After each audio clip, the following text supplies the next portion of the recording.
Today's voiceover talent is more than just a pretty voice. Today's voiceover talent has to be a boss, a VOBoss. Set yourself up with business owner strategies and success with your host, Anne Ganguzza, along with some of the strongest voices in our industry. Rock your business like a boss, a VOBoss. Hey guys, VOBoss has amazing classes that can help you to self-propel your goals and increase your business and your bottom line. So for both beginning and advanced VO talents, we have our Boss University. So you can select from different classes at different levels. This is like our podcast on steroids, guys. This is me and Anne at our best, doing what we do, putting our boss brains together, right? Because two boss brains is totally better than one. And giving you all kinds of webinars and ways that you can improve your bossness and bossability and make more money. Go to VOBoss.com and just click on the shop tab. And now, on with the show. Welcome to the VOBoss podcast. I'm your host, Anne Ganguzza, along with my beautiful but sometimes scary co-host, Gabby Nistico. Wow. Hey, Gabby. Hi. Wait, do you want me to do that again? I'll take scary. No, I like it. Well, you know, it is the season, Gabby. I know. We should talk about, right, the big elephant in the room. Oh, yeah. The F word. Oh, the F word. Gabby, which F F-word. word are you talking about? Yeah. Well, I mean, everybody knows that my vocabulary is frequently peppered, but With an F word. But this F word is a specific one that I think is so taboo for entrepreneurs that it's the perfect discussion for our Halloween episode. Oh, yes. Fear. Fear. Mm-hmm. Every day I experience some of that. I don't know about you, Gabby, but... Yeah, like Halloween's every day when you're running your own business. There's no... Halloween is every day. Yeah, you know, fear is just like it's a part of my being running my own business. And I think so many people run. Makes sense, right? Run from the fear and just try to stay away from fear. So therefore, it prohibits them, I think, from becoming a successful entrepreneur. It does. And it's funny, one of the acronyms for fear that gets used a lot in business is forget everything and run. There you go. So it's so poignant. There's another acronym that I think is also one that people may be familiar with, right? False evidence appearing real. Real, yeah. That's a biggie. I'll tell you what, Gabby, I'm gonna be honest and upfront right away, and I'm gonna just say I experience fear like I do every day, and on varying levels. But there are some times that I just literally in my head, I am like, oh my God, what am I doing? And will this work out? And what am I gonna do? And I think even now, after all of these years, I've put a lot of things in place so that I can, work voiceover as my full-time gig and put things into place so that I have, income coming in and I don't have to worry about that. But there are some days when I am like, what am I even doing? And I am not seeing the light at the end of the tunnel. So, Gabby, does that happen to you? It does. But I'll tell you what's interesting for me. Fear in my life has always been a really big motivator. Yeah. Well. When I'm fearful, I bust my ass. Mm-hmm. Because that's the only way I know to overcome it. That's the only way I know to beat that monster. Instead of running away from it or, putting my head under the covers, I go right at it. And I'm like, okay, we're going to tackle this beast. Well, I think it's important, Gabby, that you acknowledge it. If you try to deny it to a certain point, you're not giving yourself the benefit to grow from that, just as you said, that you use it as an opportunity to motivate and move you forward. I definitely, I'm just going to say, as I mentioned to you, I was up front, I acknowledge that emotion, and then I burrow my head deeper into my work and just try to move forward. And if moving forward in the one direction is not working, which is usually what's causing the fear, right? Mm-hmm. I sit there and I brainstorm and try to figure out another way that could work and head that way. And ultimately that just becomes what I'm doing on a daily basis, trying to shift gears into something that is going to be working for me, because what isn't working is what causes fear. So what you're describing is the process of turning fear into fuel. Yeah, I think so. And not letting it make you freeze up, because that happens to a lot of people. Fear paralyzes, and it becomes, in business, one of the worst things that you can do, which is stagnation. Yeah. Just doing nothing because I'm afraid. And trying to keep the status quo and then just giving up. I think fear causes a lot of people to just give up, especially in creative endeavors and creative industries where sometimes so unpredictable. And that's where I think we may experience fear more than somebody working for somebody else in a corporate job. I'm not saying that they don't experience fear, but for us, I think there's an added level because there's such unpredictability about this industry and where's that next job coming from? And that's what I think is so scary for people. The idea of being frozen into inaction is in and of itself really scary. Yeah. How do you tackle it? I mean, what do you recommend people do? As I mentioned before, the first thing you have to do is acknowledge it and say it's okay. Because, guys, it is okay. It happens. It happens to all of us. It happened to me yesterday. It happened to me yesterday, Gabby. And it happened to me a couple of nights ago where I was up at night, like worrying and thinking about things. And so acknowledge it first. Know that it's okay. Know that it happens to all of us, and even us veterans in the industry, it happens to us. If it starts happening maybe every single day, it might be something you want to look at. What can I change? What strategies can I move? But I think a good dose of fear is healthy for all of us. Acknowledge and then try to just face that fear head on. Say, what is it that isn't working, that is making me afraid, and what can I do to turn that around and change the mentality? When we talked before about money blocks, that a lot of those money blocks are from fear. And the first thing is to acknowledge. The second thing is to try to change your mindset. Instead of being like, oh my God, I can't do anything. Try to think about, okay, what am I learning from this and how can I move forward? Right. I love all of that. I think you're absolutely dead on. I'm a big ruminator. Right? So like I get a thought or an idea stuck in my head and it'll stick with me for a couple of days and I'll think about it and I'll think about it and I'll think about it. And sometimes, yes, it's a little bit obsessive. I'll admit that. But there's a process that I'm going through. And that process, for me anyway, is really about making sure that I'm identifying the thing that I'm afraid of properly. Because often what we think is surface is not, it's not it. It's not the answer. And we have to really get to the core. What's at the bottom of that fear cycle or that thing that you're trapped in? You know, it's common for any business owner to go, sales are down and start panicking. I'm afraid. Okay, I'm afraid. But what are you afraid of? Are you afraid of having a dip in sales? No, not really. You're afraid of what's all the way down that tunnel.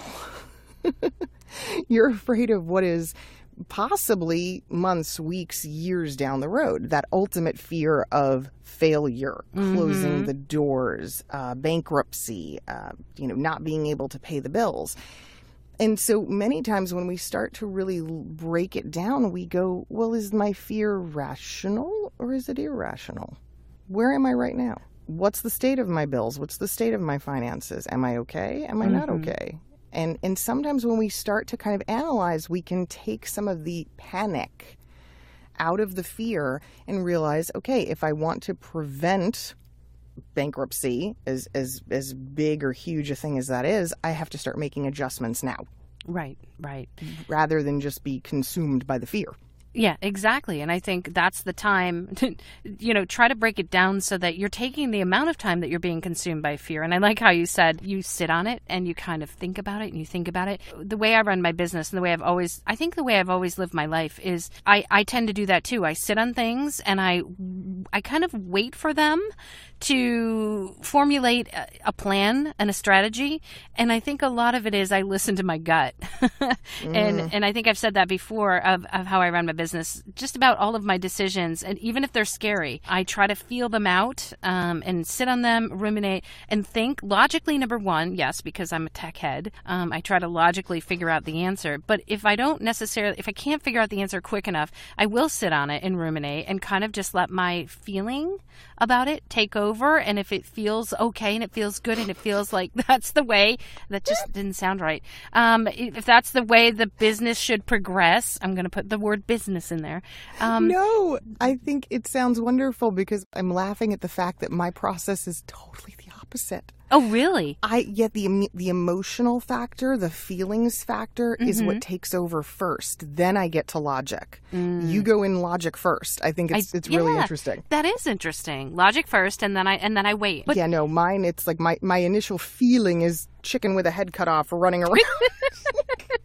Well, I think that's just my technical brain. Do you know what I mean? Always trying to solve the problem first, and then I feel it. So that's very interesting. So I think either way, right, Gabby, seems to be an effective strategy for people who may experience fear and how to handle and deal with it. Well, and I think here's the other thing. Much like we're doing right now, talk about it.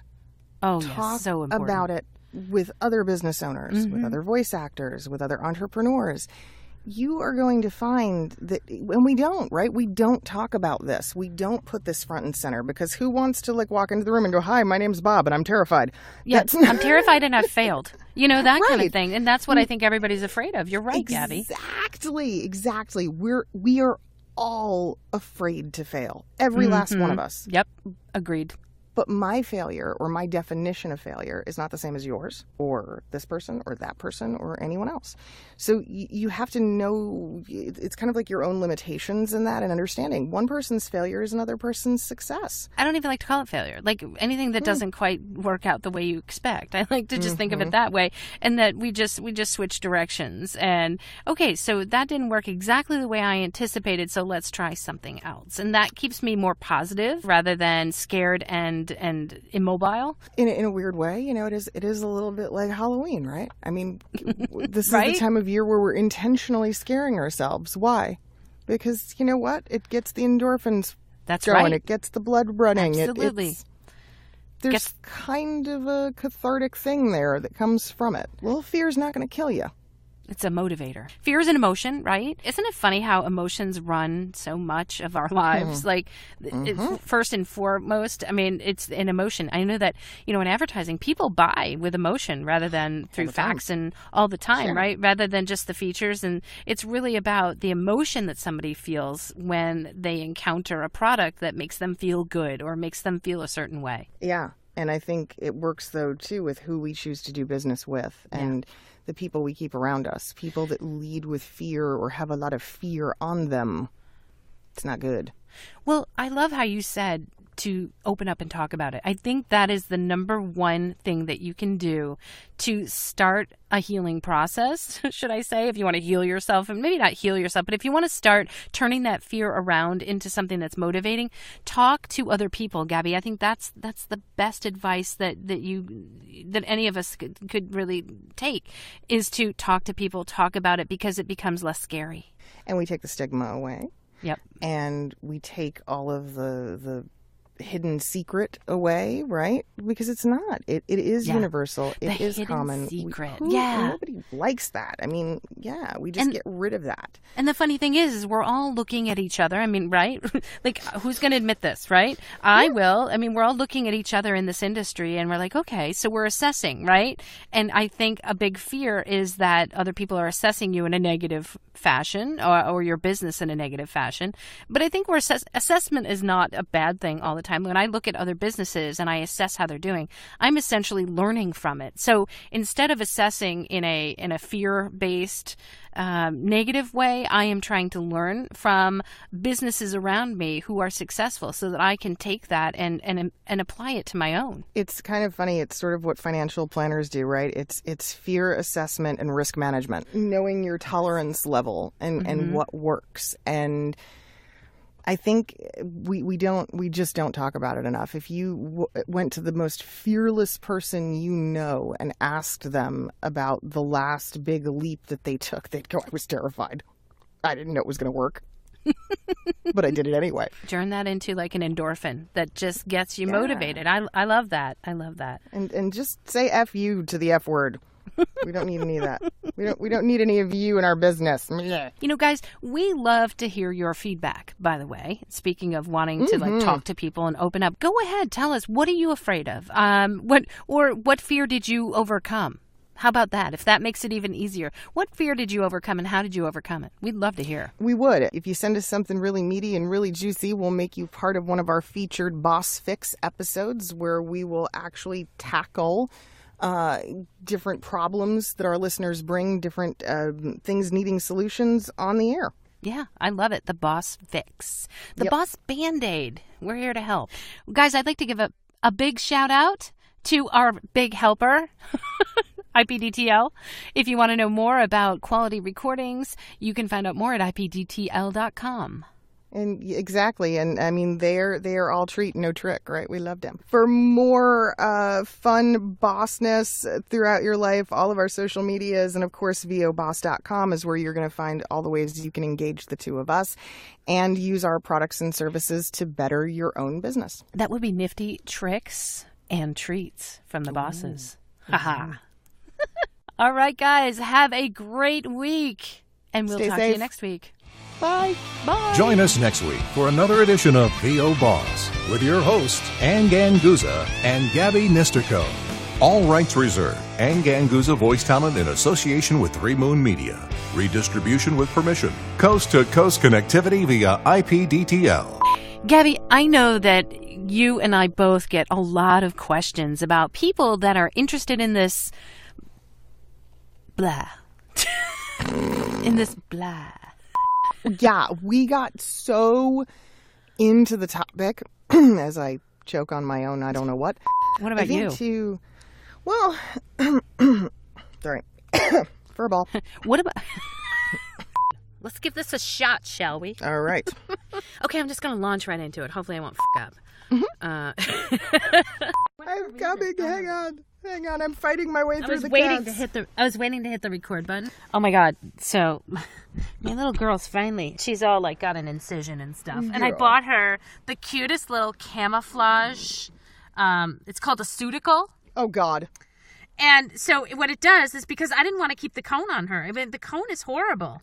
And the cone is like, I'm on the floor right now. So, but yeah, they're awful because they lose their sense of balance, and she couldn't go to the litter. No. And so I take it off after the first couple of hours, and I said, look, I'm going to be home. I'm going to watch her like a hawk. And she's been really good so far.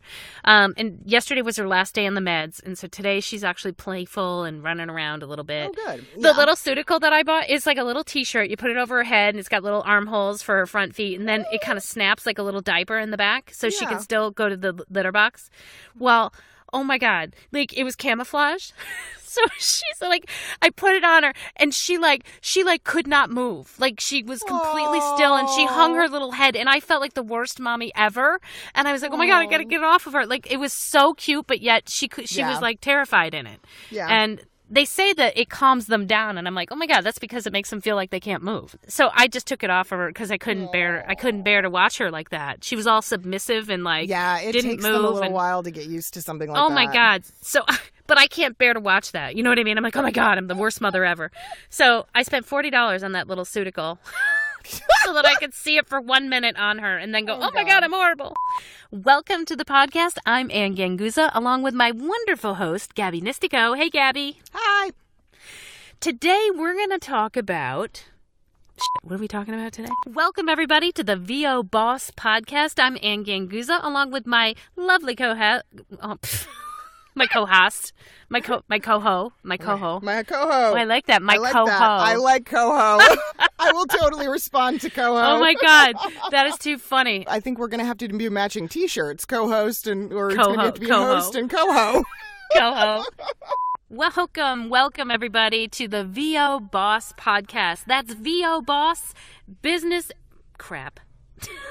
I was like, what am I? Where we talk to you a little bit about what this podcast is all about. Hang on. Who's a good girl? Shelly's a good girl. We have the strangest relationship in this office. wants a Scooby snack? Who's the big boy? Who is the big boy? You come on over here. Sorry. I'm so sorry. See, we should really not this record is today, why- or we should. I'm like, who's that little girl? And she goes, meow. And she rolls around, wants me to pat her. She spreads her legs. She wants me to pat her stomach. Well, hello. All right. Yep, she does. Your little girl's a hussy. My She goodness. is. She's a total. She's Goodness like just gracious. like her mama. Are we recording? We'll just pull a Howard Stern. One of us will sit on a speaker, and the other one will just.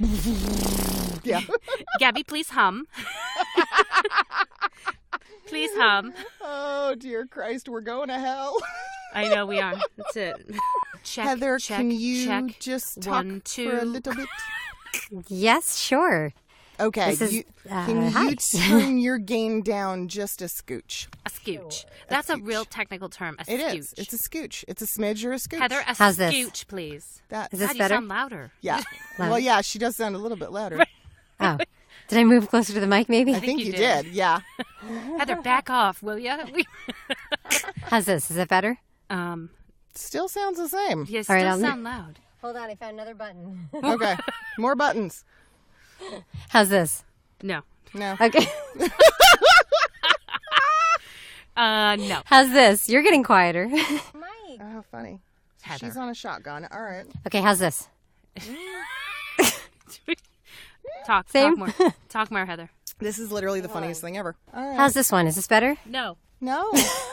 Fantastic. So, I see. would you say testicle? Fantastical. Oh, I thought you said testicle. I'm like, Fantastical. what does a testicle have to do with that? Now, testicle is a great word. Heather, we're in a Testicle is a mood great today. word. Yeah. We're- I can yeah, tell. yeah. Well, I just got yelled at for saying moist. So Horrible word. Awful, terrible, terrible word. Terrible word. I have issues. That's it. Heather Costa. Yes. Hello. Heather, are you kidding? My God, if I'm horizontal, I'm sleeping at like 8. Yep, I'm with you. Wait, hang on a minute while I get my big old ass up. Here we go.